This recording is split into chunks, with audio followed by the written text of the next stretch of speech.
here we go, guys. It is Theros time.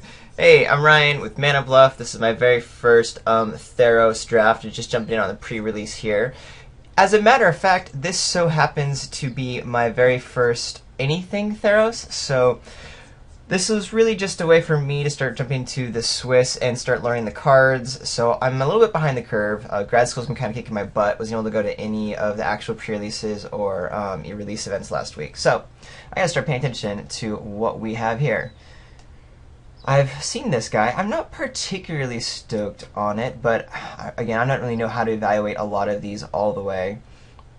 I'm really looking to not force the heroic thing because I know that's a little bit difficult, and maybe just look for bestow and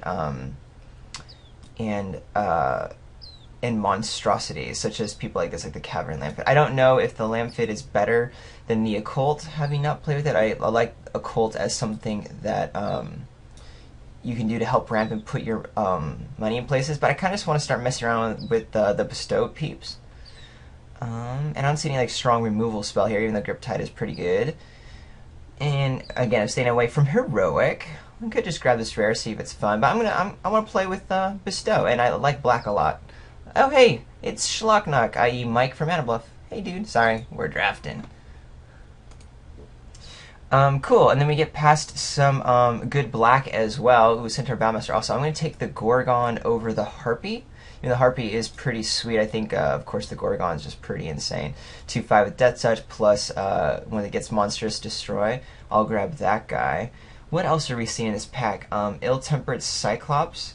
That guy's pretty decent. 3/3 Trample for 4, plus with the upside of getting him huge later. I like that. Again, the Harpy I do like. I assume this Fade into Antiquity will be relevant in this enchantment-laden format, so that's probably something I care about. We've passed some green already, so I'm looking not to see a whole lot of green, because once we pass this Centaur Battlemaster, there won't be a whole lot. Then a Return Centaur. Doesn't really matter. Yeah, not at all. It's just a 2/4, so it's just going to be a filler dude. What else is here? The Band Elder. Don't care about that. Priest, only if I'm in those two colors, even then probably not. Yeah, we got 2 strong black cards, green, and then this Ill-Tempered Cyclops, so that's cool. Glad to be on the black path. Okay, so in black, we have kind of a late game dude, which I'm not excited about. And March of the Return. I'm assuming both of these cards in black I will be able to get later on in the draft. I do think Sealock Monster is pretty cool. I am going to have some points start came out occur. This is only pick 3, but still. I think this is kind of a way for blue to finish things out. I think I like this Hippocamp, though, a little bit better. Because that's just a nice flash kind of trick. Haven't seen any removal spells. Mind you, I understand that the removal spells are really weak in this format. So there's not going to be a lot of them, and they're going to be pretty low-key. The Hoplite is probably the best card here. I think it's actually pretty decent, even though I'm just staying away from heroic. But it's also away from my colors, so I'm not going to grab it. The Ordeals are okay. I want to try them, but this Ordeal seems like the worst because the lands that don't really matter too much. I'm kind of interested in just taking a blue card here, either the Hippocamp or the Sealock Monster.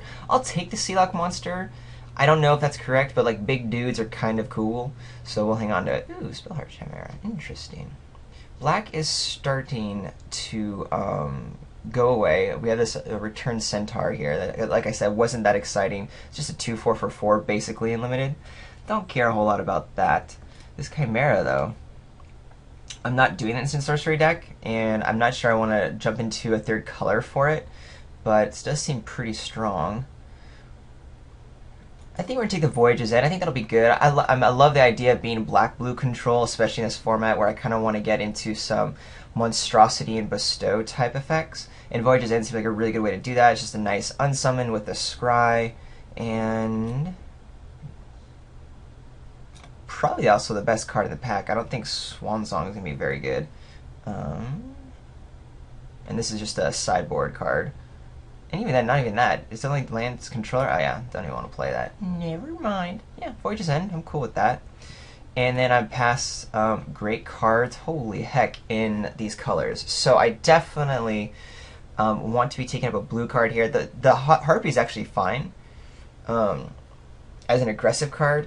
Let's see, do I want the Naiad or the Emissary? I just think the Emissary is just too good. Yeah, I think the Emissary is going to be that much better. It's also common. I may not get it. I mean, I would love the Naiad as well. And I definitely think they're way better than this Marauder, for sure. Um, so cool. Glad that I'm getting onto some blue. Does mean I'm already going to be spreading pretty strong into the black and blue colors now, which means devotion is not something I'm going to be caring about at all. Yeah, so here we go. Emissary. Boom. Okay. I kind of think I want this Omen speaker because it helps me gum up the ground early to get into my Bestow and Monstrous cards as a 1/3, and also with Scry, that's going to be very helpful to find the cards and the lands that I need. Viper's Kiss is kind of the first removal spell in our colors that we've seen, but it's not even a real removal spell in my opinion. Maybe in this format, if you've seen it, it's relevant and a good cyber card against X1s or the activated abilities, but I'm going to bet that I just kind of want the Omen speaker. Again, here's another Return Centaur, plenty of those hopping around. I would take the Anvil Raptor here, even though I'm probably going to be fine on my 4s and 5s.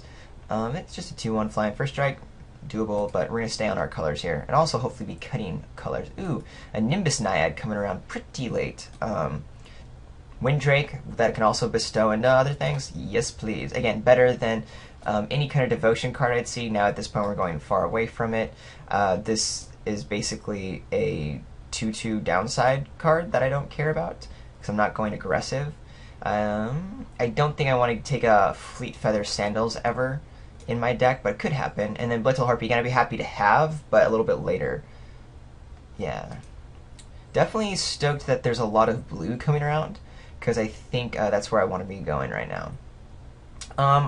Do I want a counterspell over another creature? I think with what my deck's trying to do, I'm going to take the Baleful Eidolon. Again, looks like I'm kind of going heavy on Bestow. More importantly, though, this is going to be a 1/1 Death Touch guy. Not that powerful, but this thing in the pack, I'm totally happy grabbing it because I want to be able to get to some of my late game and being able to have just all this versatility in my Bestow. My already 4 Bestow creatures is going to be cool. And even though, yes, counterspells are good, I don't know if I really want that here. I'm just not too sure. I think with me, my natural go-to is not Bestow creatures. Or not Bestow, sorry, my natural go-to is to Bestow creatures, not to counterspells until I know the format a little bit better. Because I think counter magic takes a little bit of skill to know when to hold it up and when to use it. And I don't know that yet. Well, I only have 1 instant or sorcery spell, so the Mnemonic Wall isn't going to do a whole lot. That being said, though, I don't really want to Triton Shore Thief either. And I'm going to keep cutting my colors right now instead of cutting other cards, just to make sure I have things to do. But I'm planning on not playing that wall. Do I want a trick that is really more about triggering heroic, or just a solid 2/4? There's so many of these 2/4s. I'm probably just going to take the boon because I haven't seen as many boons.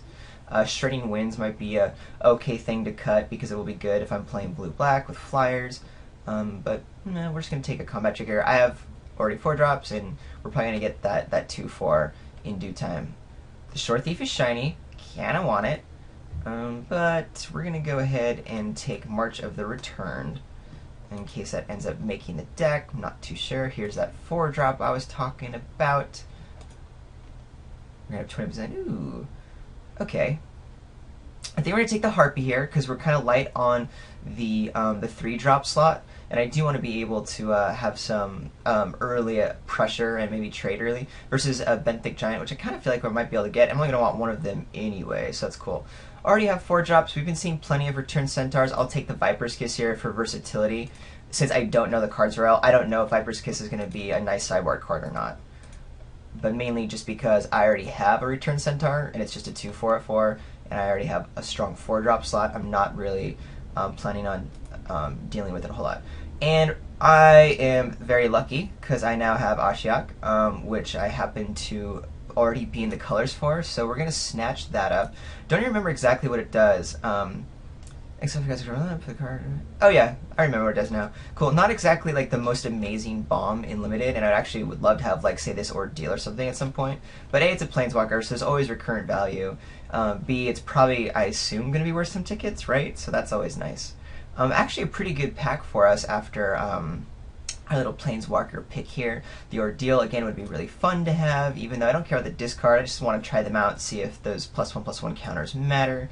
I think it's probably a little more relevant in when you have Devotion, because there's another little permanent that sticks around. I think what I want the most is Read the Bones. Yes, please. And then what's the Disciple, though? Disciple is going to enter the battlefield, target player reveals a number. Question freezer. Yeah, I don't think I care about that. Again, I'm not doing the Black Devotion deck at all at this point, because we're going to be looking to go pretty heavy blue and black. But boom! Yeah, Planeswalkers. Ooh, and here's a foil Nylea. So, I'm going to take it, even though I'm not playing it. It's a foil Mythic God. I can only imagine this is going to be worth some money, so I'm making a value pick here.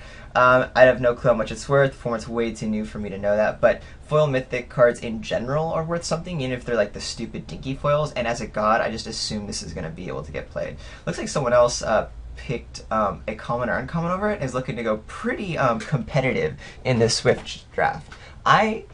Despite loving to win, and that is my overall game plan always and ever, in this first initial draft in the Swiss pre-release, I'm way okay with taking value. So that's what's going to happen. I would probably take another Voyage's End here instead of just the random 2/3 in my colors. And I'm looking to see Coordinated Assault is probably the best card in the pack, especially if you're going Heroic. Looks like the Favorite Hoplite is good. I'm hoping to see a little bit more in my colors. Like, yeah, here's another Sea-Like Monster. I can take a 1/5 flyer. The Curse is now a nice removal spell. Which was this one? Yes, that's the Tap Do, which I think is actually pretty cool, except I don't have a lot of ways to be triggering Heroic, so my Triton isn't going to be particularly amazing.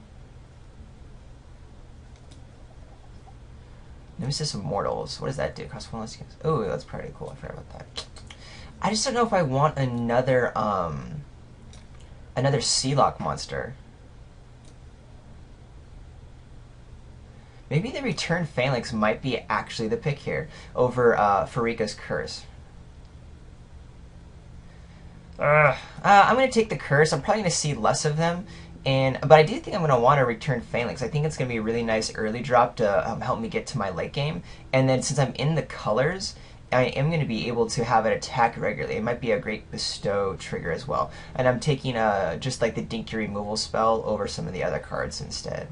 I will take a Gorgon, I believe, over another Lamphid. I have one of each already. Both are good. Here's another Centaur Battlemaster. I'm surprised. I thought someone would really get into green next to me. That I don't care about. That I don't care about at all. Yeah, definitely taking the Gorgon here. 2/5 Death Touch, always great. And then when it gets to monstrosity size, that's going to be awesome. Wouldn't mind this Lamphid again, but I think it's a much weaker card than the Gorgon. Griptide, I was hoping to have in the blue deck at some point. We'll see. Here's Federica's Curse again. Ooh, I'm going to take Sip of Hemlock, though. Yeah, it's the really expensive removal spell, but it's the unconditional removal spell, so that's going to be pretty okay. And Rage of Porphyros is here. Oof, that's scary. That's a really nice, though clunky, but really nice removal spell. Would even be fine taking Lost in Labyrinth here if my black cards weren't available, but very happy to have Sip of Hemlock this late. Sedge Scorpion. You have to target blue spell for the sideboard if I want it. Not too sure I do. I already have a March of the Returned, and I'm not too sure I'm ever going to be playing 2, if I'm even going to be playing 1. Kind of just want to hate this Nessian Courser. I already have 1 boon, 1 March. I don't care about the Scourge Mark. I guess Gainsay is kind of like, I guess the pick to have, because it is a decent sideboard card if I'm playing against a heavy blue deck. I just think this Nessian Courser, though, is definitely the best card in the pack. Although Crackling Triton is pretty good if you happen to be in those 2 colors. And the Last Breath is one of the decent removal spells in those colors, but we'll take the solid sideboard card for us here. Ooh, another Voyage's End and a Return Phalanx I gotta decide between. But there's also this Lash of the Whip. I'm going to take the Lash. It goes back to removal. Of course, removal is clunky in the set, but it's still removal. And I am hoping to get this Return Phalanx and a Voyage's End either have that Phalanx table or just have them more in the last pack. So we'll just load up on some good removal spells. We'll take a curse again. Maybe I'm overvaluing it if it's tabled. Yeah, it's double black, so it's a little bit harder to cast, but it's still, I mean, it helps kill things, right? Right. Mind you, I took the first curse before I had my Sip of Hemlock and my Lash of the Whip. But I still think it's the better card to have here instead of like a Witch's Eye or another random, 2/4 at 4. We have some decent 4 drops, and I'll be able to get a Return Corpse. For some reason, I'm just craving more 2/4s at 4. So we'll take our curse here. Ooh, okay, here's that Ordeal I wanted to try, but yeah, read the bones. I think just scrying 2, drawing 2. I'm not going to care about the 2 life. That's fine. Again, don't really like the Flesh Majesty, though I'd totally run some as 2/2s with a little bit of downside if I just needed some more 2/2s. Considering all we have right now are the Death Touch guy and the Omen Speaker. But I'd rather have this Scry and 2 versus an Ordeal, because that's for sure going to be in what I'm kind of looking at, just like a control shell, because that's something I'm comfortable with and familiar with. We'll see how that plays out in this deck. And now we'll have the Fellhide Minotaur. That's a fine 3-drop to have. It's going to wear a lot of these bestow things well later on in the game, and there's nothing else worth caring about anyway, so that's pretty okay.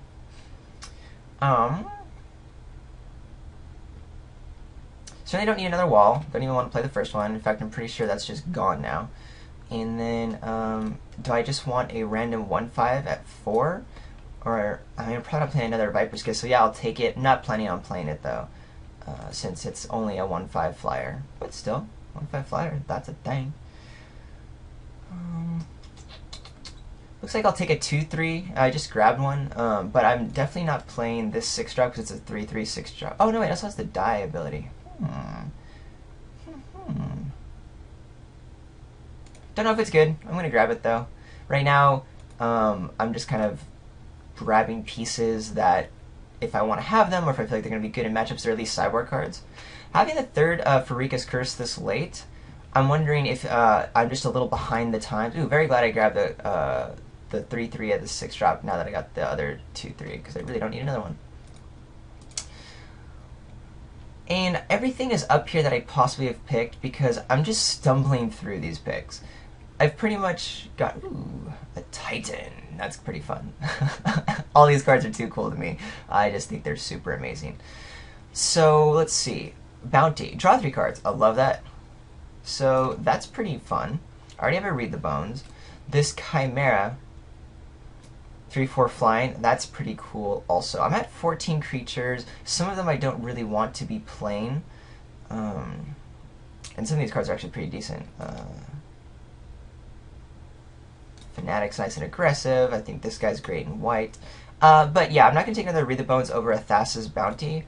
And even though it's 6 sorcery, it's still drawing 3 cards. And yeah, Opportunity was an instant in M14 in a very slow format. I still think being able to draw 3 cards is going to be pretty cool.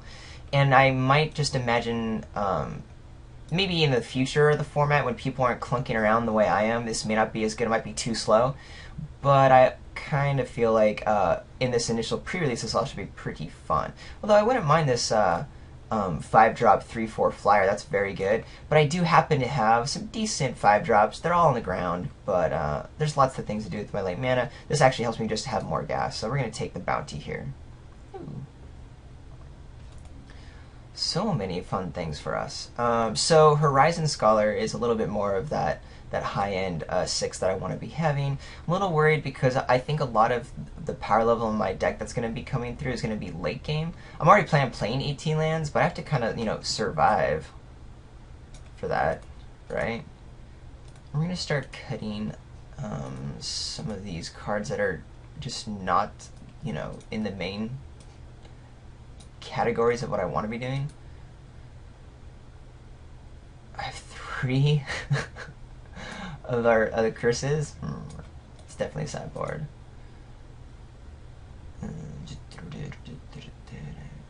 What's read? Oh, yeah, that's my scribe buddy boy. couple of random 2/3s. Would love like some more Nimbus Naiads to round out the 3-drop slot, because our 3 and 4s are actually pretty underpowered here. So that's what I want to be looking for. I don't care about Curse of the Swine. I know it can get rid of some things, but not over like a really solid 6-drop flyer. I don't remember what this one is. In your hand, you choose a non-land card from that player's graveyard or hand and exile. That seems way too slow for what happens, especially here in our deck. So I don't need another Farika's Curse. No one likes that card anyway, it would seem. And then so it's between this aggressive 2/1 flyer or my return Phalanx. Overall, I'm sure the Vaporkin is a better card, but it's not really in line with what my deck is trying to do. I'm trying to go late game. I want to be able to get to my huge drops in the 5s and 6, which are great, and Return Phalanx is going to do that a lot more. The only reason why I would take the Vaporkin here now over the Phalanx is because I'm probably able to get a Phalanx in a little bit of the pack, but I don't want to risk it. If I end up not having a Phalanx, that's going to be a big bummer for me, and I think it's actually kind of key that I have this this Phalanx online. Here's a nice sideboard card for us, but is there something better in the pack? Yeah, Lash of the Whips and Grip Tide. I'm going to take another Lash of the Whips. That gives us 3 high-end removal spells, but I think that'll be okay. Very surprised that this card's here, but I guess it's a double color, so yeah, if no one's in that, they're not really like me jumping into other colors late to know just how powerful it is. I'll take another Lash. Wouldn't mind this Dark Betrayal, but I'm not going to take a main deck removal spell for admittedly more powerful but sideboard removal spell. So we'll grab that. We're still 2 cards over, and I just gotta remember I kind of want to be rounding out these early power drops of creatures, since we have just plenty of power in our 5 and 6, plus with our Bestow abilities. There's plenty of things to be doing. However, we don't have a strong creature for us. I already have one of these loathsome creatures that I'm not going to be playing.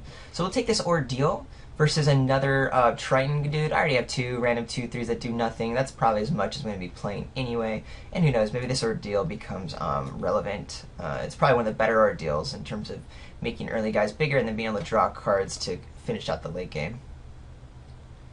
So I'm happy with that. Uh-oh. Take the pick. Oh, yeah, I thought we froze for a second. Always something I'm scared of when, opposite of forms. Another Lash of the Whip. Another Thassa's Bounty. And a Vaporkin. Cool. I think I'm definitely in the colors that I wanted to be in. Let's see, do I have things that target? No, none of my spells, or at least a number of my spells, don't do anything for Heroic. I think I just got some of my Bestow and Enchantment dudes. So this Artisan of Forms is going to be very weak, which is back to what I said at the beginning, kind of avoiding the Heroic deck at the moment, because it is going to be so hard to deal with. If I was doing that, then this maneuver would be absolutely fun. I think I might just take my next Lash of the Whip.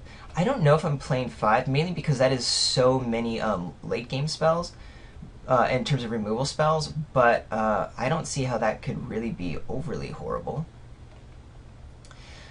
1/5 flyer, that still helps gum up the ground. I already have one though, and I would definitely pick it over the harder to cast 1/3 that cares about devotion, since I'm not doing that. So I'll take the Chimera in case I want to have a little more beef in my 4-drop slot. I already have an extra 2/4 on the ground, but hey, a flyer's a flyer, and you bestow it, and you can start beating through. I'm just not excited for it. Ooh, this is actually the kind of cards we want. I'm going to take the Omen Speaker because I like Scry.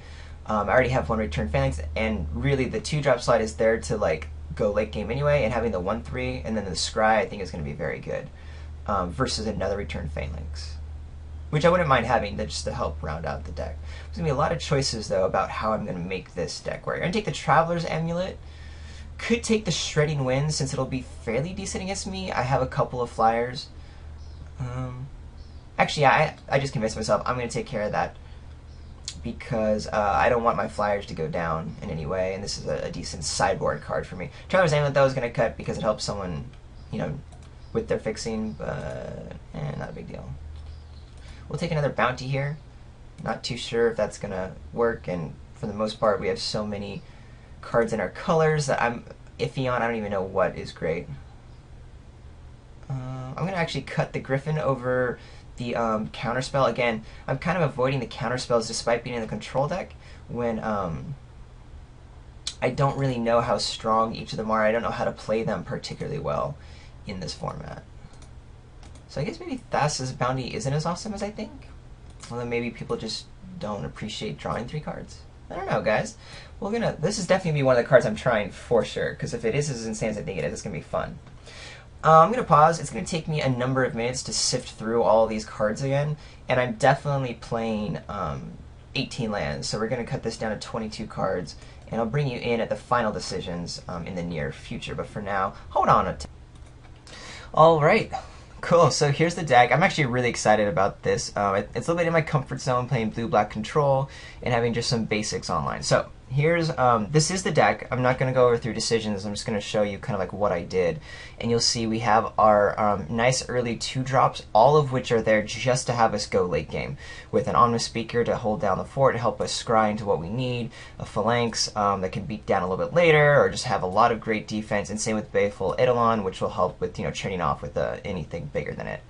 And then we get into some Darky 3-drops, 2 of which have nice flying to put some pressure on if we want, but really just 2 3s. And then we get into our nice creature set over here. Now, I cut a lot of the high creatures. I say a lot, I mean the wall we don't really need, but the Sealock Monster and the Loathsome Dude here, mainly because really I have these 3 really great 5 and the 6-drop here, but also all of these bestow creatures are going to serve the same thing as like late game finishers. So like if I end up drawing the Naiad later, right when I be wanting a 5-drop, it's going to be a 5-drop anyway. So because I have so much bestow, including this Nimbus Naiad, the Emissary, and the Lampid, certainly you can consider the Eidolon as well. But mostly those 3 guys. It's like having 3 other 5 or 6-drop dudes that I don't need a whole bunch more. And all 3 of them are actually very powerful because they either grant evasion or just a huge bonus. So they're pretty relevant. I don't need more than that. Down here with our spells, we're going to try out this bounty here. Have to play Ashiok just because it's a pre-release, and I mean, how stoked am I to be playing a Planeswalker in my very first Theros draft. And then I'm going to try this bounty, see if my deck works with it. I pulled out my 3rd Lash of the Whip mainly because I just had so many removal spells up in this high end. I kind of want to have Read the Bones to be drawing some more cards, but this is a card, along with Bounty, I'm looking to get rid of quickly. And then Voyage's End I really like to help kind of get someone and help me scry early on. I think it's a very great effect to have. And then I'm not playing these other curses, which are kind of like the Lash of the Whip, even though the removal spells, until I really see the format and see maybe a deck where it's great. If I have an opponent who's playing Heroic and has tons of, 2 and 1 toughness dudes, boom, these curses are going to come in and we're going to take out some of our dorky guys here if they're going to be really good. Things I'm looking at but don't care about, we have another 2-3 here, if that's also going to be relevant. If I'm not getting to the late game at all, I need to shore up my early defense. There you go. That'll be with the curses. Gainsay, of course, a wonderful sideboard card against blue. The Ordeal I wanted to be playing and trying out, but I don't feel like there's anything else I really want to cut for it. I'd rather just be able to draw my 2 cards instead of having to pump my guy over a number of turns. Vapor's Kiss, Boon, March of the Returned are all cards that I assume are just kind of mediocre instants that don't matter a whole lot. And until I see that they're awesome, don't care about. These other 4-drops, the 2/4 and then the Flyers, I just didn't need more 4-drops. I have 1 Chimera in there. Again, it helps hold down the fort, and then later it wears some Bestow pretty well, or at least it dinks in for 1 here and there. And then, yeah, I think we went over all of them. And since I don't know how good Bounty is, I can't imagine needing 3, unless this is a very control-heavy matchup where drawing cards is going to be the game plan. So yeah, that's great. You'll notice there are a lot of sideboard cards because I'm just pretty much exclusively picking blue and black. I have almost nothing in my sideboard that aren't those colors. So, what is our base? Obviously doing the 18 thing. It's saying 7 and 11. That ain't gonna cut it. It looks like I do want a little bit more on the black side because I have a bunch of double black spells, including this Farika's Curse. Can I get away with 10-8? Do I need any more than 8 blue sources? No, I'm good with 8 blue sources. That's perfectly a-okay. Boom, boom, submit. I'm so excited for Theros. This is going to be cool. We'll see you in round 1, buddy boys.